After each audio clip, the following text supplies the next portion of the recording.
And that's that, you guys. We start the season by conceding 4 goals, and we end the season by conceding 4 goals. It's very obvious what our main issue is this season, what our main issue has been throughout the season, and that's our poor team defending.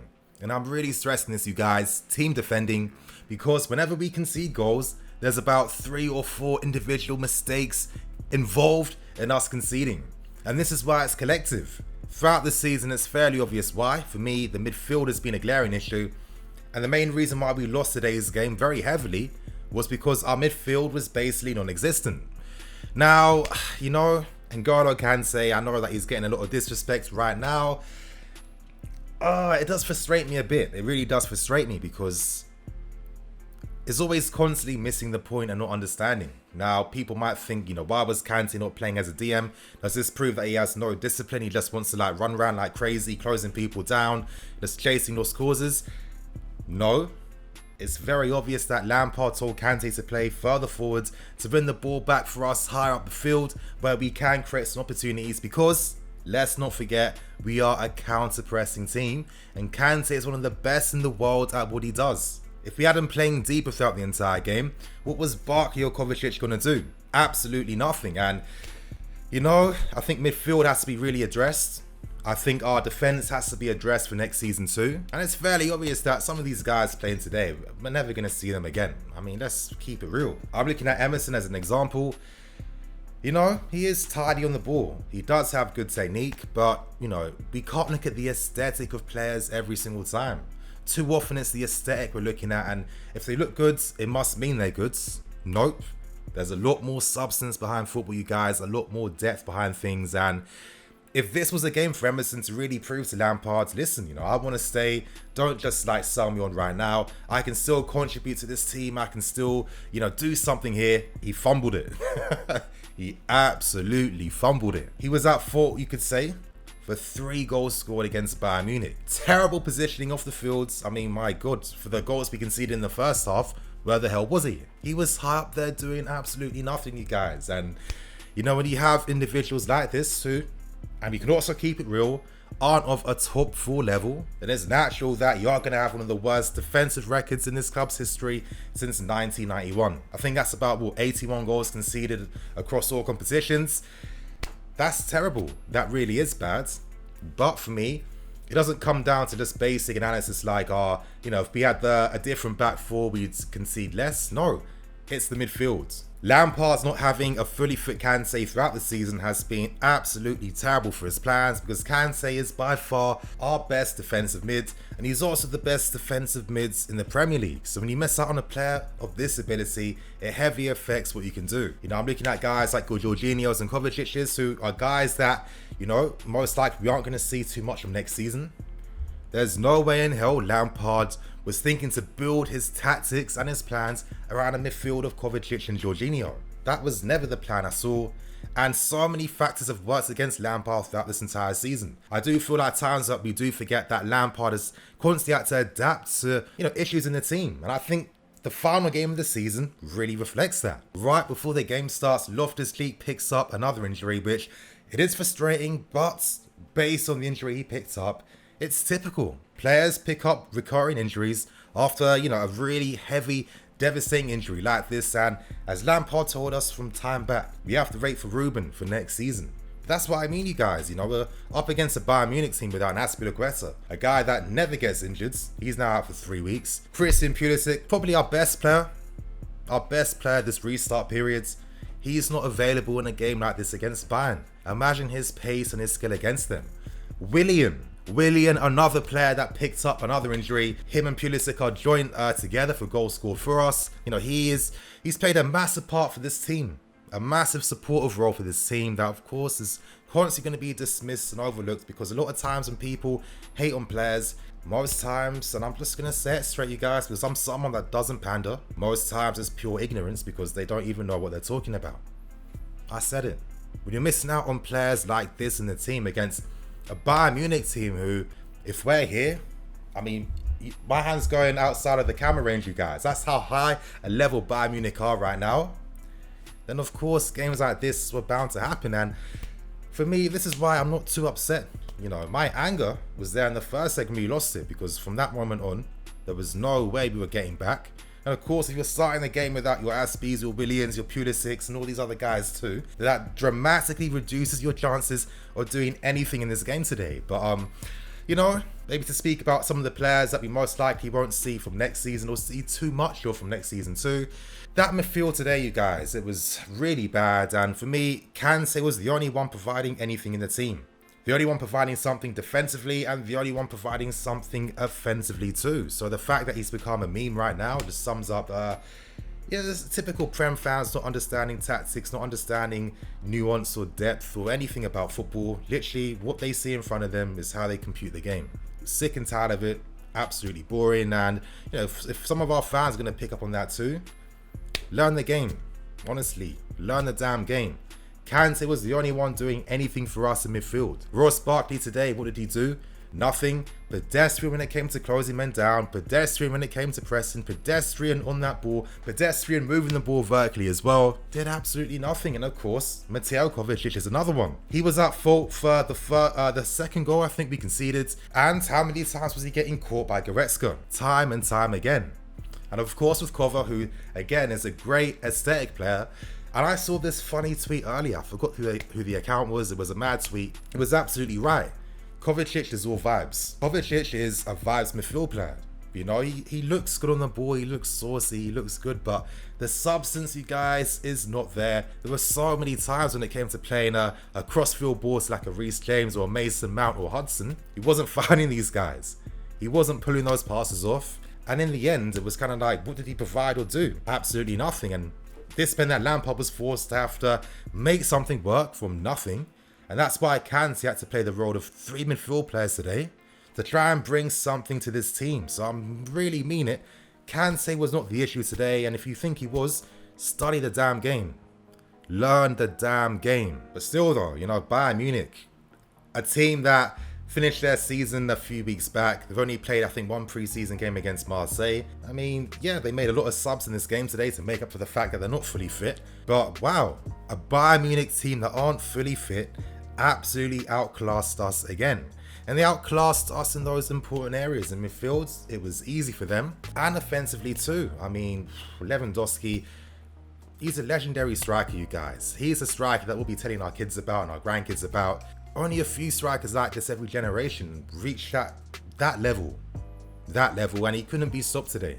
He's been on fire, and it's a shame because he should be the player of the season in Europe. It's quite obvious, but it seems like that award has been cancelled due to COVID. So, you know, it's been peak for him. But looking at that Bayern Munich team, you know, a lot of us, we've seen like your Levers and your Coutinhos when they were like young. You know, Lever when he signed for Dortmund when he was 20 years old, you know, Coutinho when he was at Inter Milan when he was 18, you know, Thiago when he was back at Barca. I mean, you see their final forms, you know, all these players in their prime. You know, Gnabry as well, another prime example. Look how he first started when he was at West Ham, not even getting in their team, to how he is right now. For me, this is where there's hope, because I know a lot of times, you know, we always see things from a very 2D perspective. It's very easy to just criticize the young players, you know, they're bad, they're poor, they're not good enough, blah, blah, blah, blah, blah. Forgetting that right now, how we're seeing them doesn't mean that's how they're going to be like 10 years from now, 5 years from now, because it never works like that. I think Bayern Munich are a prime example of what, you know, players that work on their craft, players that improve over the years, they become absolutely different. I mean, for example, Coutinho. Coutinho has unreal shooting technique, but he never had that when he was 17 or 18 or 19 or 20 or 21 or 22. That's something he developed as he got older. Same thing for Lewandowski. Lewandowski was never playing how he is right now back when he was young. I mean, the guy, look at the source and the skill coming from him right at the ends. Gnabry, another prime example. Let's not forget, Tony Pulis came out there and stated that he wouldn't be playing for West Brom because he wasn't good enough. Now look at him now. One of the best inside forwards, best wingers across Europe. So I'm making this point because we have to remember that we are building something for the future. I feel like Bayern Munich are at a high level, but over the next 2 seasons, we can really close that distance. Right now, with the introduction of your Ziyech's, your Werners, we're close to signing Kai Havertz. He's guaranteed to sign for us. And of course, considering we have even more money to spend, and we're focusing on targets for areas that we have been weakened throughout the season, You know, this is the start of something, you guys. This was the first year project, so we can't be having too many crazy, outlandish opinions that, you know, for me, if you say something crazy, you have to stick to that. You have to know what you're saying. You have to know what you're talking about. You know, in the next few seasons, these guys will look absolutely different. And you know what? I'll speak about a few positives today. I thought Hudson Odoi, oh my God, so unlucky that his goal against Bayern was ruled out. I mean, that was a brilliant goal, cutting inside, bottom right corner. That's the type of goal I've seen Hudson Odoi score in the youth team week in, week out. He has that in his locker, and when he moved to the left-hand side, he really helped improve our play, and, you know, we were able to actually create things and do something. You know, I thought his game was very good today, and I'm hoping that now his injury concerns are behind him. He's going to come back next season sharp, ready, and ready to bring something back to the team. I think Tammy Abraham too, great for him to score a goal. That's 18 goals for the season. Now, if you base Tammy's season on all the negative, nonsensical, stupid opinions from a lot of people, a lot of vocal people this season, then you'd assume that he's an awful striker. But if you're someone, and I know there's lots of people like me out there who've seen this guy for the youth team, that's seen him out on loan too, you know that Tammy Abraham is a poacher. He's always been a guy that's a fox in the books. Like, this is what I mean. A lot of the criticism comes from absolutely no knowledge of the past, and no reference whatsoever. And it's a shame because Tammy's faced a lot of racist abuse, a lot of criticism, a lot of negativity online too. And again, as is typical of modern day football, modern day fans, it's based on pure ignorance and lack of facts. This season was an education season for Tammy to work on his overall goddamn game. It's obvious, you know? And doing that, he scored 18 goals for us in all competitions. His goals were vital in getting us, you know, crucial points throughout the season. And when you consider we've signed players for 60 million who got nowhere near that amount for the season, how can you not see the positives? How can you not be hopeful? It doesn't make no sense to me.